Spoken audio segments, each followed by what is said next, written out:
Roelof Deodaty, gouverneur, ou plutôt opperhoofde néerlandais, de octobre 1692 à septembre 1704, est abasourdi. C'est en chemise de nuit, une petite valise à la main, qu'il tourne en rond dans la cour du Fort Hendrik, quartier général des Hollandais qui se trouve à Vieux-Grand-Port. Il a été surpris dans son sommeil par la fumée et la bruyante alarme « Au feu !» donnée par un prisonnier du fort. Un tableau apocalyptique se dresse devant ses yeux impuissants. Les flammes ont pris possession des casernes. Elles sont alimentées par le bois des charpentes et les feuilles de palmier des toitures. Un peu avant le lever du jour, en ce 19 juin 1695, elles sont surtout dopées par un abondant vent du sud-est.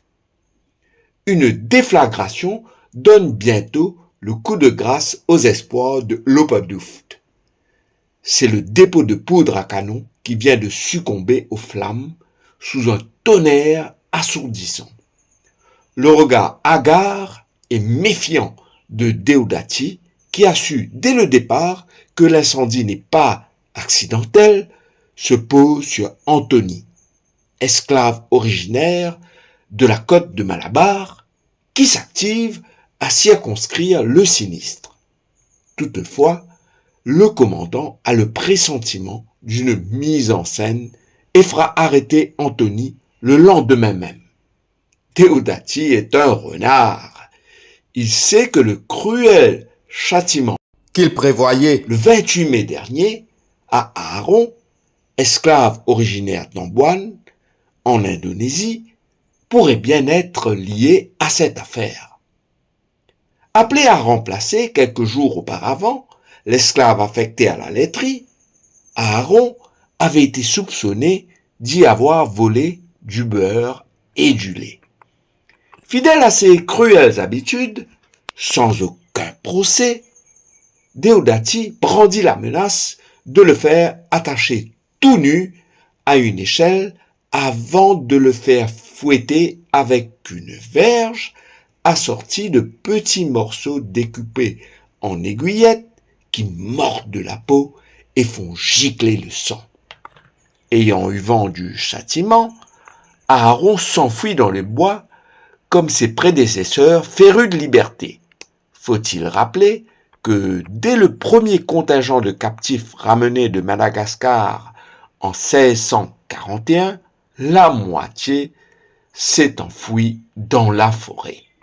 Toutefois, cette fois-ci, cela ne devait être une fuite comme les autres. Après 8 jours d'errance dans les bois, Aaron s'arrange pour rencontrer son ami de confiance, Antony, loin des regards indiscrets. Les deux complotent pour arracher leur liberté, ainsi que celle des autres esclaves, des colons et du commandant, qui, eux, sont en infériorité numérique. L'idée de mettre le feu à la loge et aux casernes, faisant griller le cruel Deodaty, et de répéter la même chose aux demeures des colons, et celle de Antony, Elle a pour but de neutraliser à tout prix les esclavagistes et prendre possession du pays. Adoptés par leurs acolytes et amantes, Anna de Bengale et Espérance de Bengale, le projet est mis en chantier et une date est arrêtée pour l'exécuter. Ce sera dans la nuit du 17 au 18 juin 1895. Anna de Bengale, esclave au Fort Hendrik et amoureuse de Antony, ira voir son amie Espérance, esclave du colon Van Wieringen, le 11 juin pour l'informer que Aaron désire la rencontrer dans la forêt. Ils y passent pendant quelques jours des instants d'éternité, sachant peut-être que ce sont les derniers. Mais qu'importe, le 18 juin, il passe à l'action. Le fort est très abîmé, mais les maîtres de lieu ne sont pas neutralisés. Antony est en effet arrêté. Espérance et Aaron s'enfuient en forêt, mais après des recherches actives, ils sont retrouvés avec l'aide de quelques colons qui n'hésitent pas à leur tirer dessus. Les fesses de Aaron sont criblées de balles, mais il tient bon. Déodatie s'arrange pour un procès expéditif. Aaron, Antony, Espérance et Anna sont emmenés à l'endroit même où ils ont mis le feu au fort. Là, les hommes sont attachés à une croix. Le bourreau leur enlève alors de 4 parties les plus charnues de leur corps des morceaux de chair au fer rouge. Ils hurlent de douleur et agonisent sous le soleil toute la journée jusqu'à que le jour ne tombe.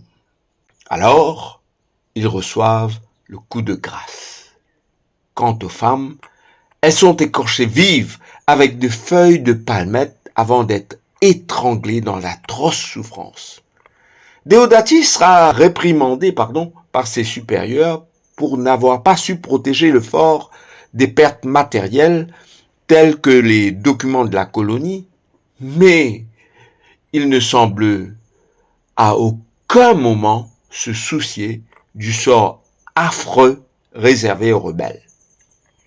Selon François Legas, autre victime de la barbarie de Déodatie, qu'il avait emprisonné avec ses amis sur l'île Fouquet pour un morceau d'ambre gris qui venait de Rodrigue et non de Maurice, un des condamnés, passionné des jeux de dés, aurait demandé d'en faire quelques rafles avant de passer à la trappe. Cette requête n'aurait pas été assouvie. Toutefois, les dés étaient jetés pour Roelof de Déodatie. Il entra dans l'histoire de la période hollandaise comme un des plus cruels Opperhoofd, même si c'est sous son règne que le sucre a été produit pour la première fois à Maurice par le chirurgien Jan Bockelberg. Les dés étaient aussi jetés pour la mémoire collective ultérieure. Le fort Frédéric Hendrik à Vieux-Grand-Port est le premier lieu connu où, sur notre paradis, sous le commandement de Déodatie, les hommes et les femmes ont été exécutés pour avoir réclamé leur liberté. Merci Finlay et bon dimanche à tous.